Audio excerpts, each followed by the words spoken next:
पतंजली योग परिवार भंडाराच्या वतीने दिव्य योग मंदिर ट्रस्ट हरिद्वारचा 31वा वर्धापन दिवस आणि भारत स्वाभिमान न्यास हरिद्वारचा 17वा वर्धापन दिवस मोठ्या उत्साहात श्री गायत्री प्रज्ञापीठ गणेशपूर भंडारा येथे साजरा करण्यात आला।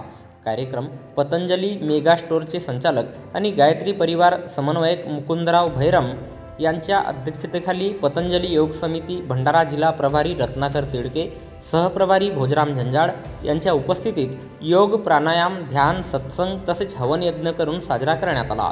योग ऋषी, योग पुरुष स्वामी रामदेवजी महाराज आणि श्रद्धेय आचार्य बाळकृष्णजी महाराज यांनी 31 वर्षांपूर्वी 5 जानेवारी 1995ला दिव्य योग मंदिर ट्रस्टची स्थापना करून योग आयुर्वेदचे रोपटे लावले आणि आज योगाच्या बळावर पतंजलीची वाटचाल योग, आयुर्वेद, स्वदेशी अनुसंधान, स्वदेशी शिक्षा, पतंजली वेलनेस, जैविक शेतीमध्ये सर्वोच्च स्थानी आहे। आपले सौभाग्य आहे की त्यांच्यासारखे योगगुरू या युगात आपल्याला लाभले,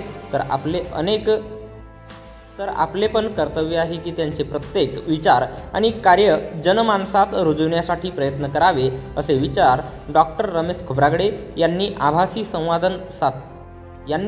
संवाद साधताना याप्रसंगी मांडले। तर रत्नाकर तिडके यांनी योगाचे महत्त्व आणि स्वदेशी प्रणेते राजीव दीक्षित यांच्या सहयोगाने 5 जानेवारी 2009ला भारत स्वाभिमान ट्रस्टच्या स्थापनाविषयी मार्गदर्शन केले आणि अध्यक्षस्थानावरून बोलताना मुकुंद भैरम यांनी स्वामी रामदेव बाबा यांचे राष्ट्रीय कार्यात योगदान आणि योग ऋषी योग कार्य यावर मार्गदर्शन केले। याप्रसंगी गायत्री परिवारचे संदीप साठवणे, गणेश मस्के यांच्या मार्गदर्शनाखाली हवन यज्ञ करण्यात आले।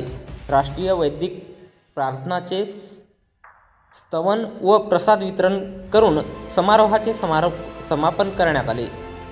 कार्यक्रमाचे सूत्रसंचालन रत्नाकर तिडके तर आभार प्रदर्शन भोजराम झंजाळ यांनी केले।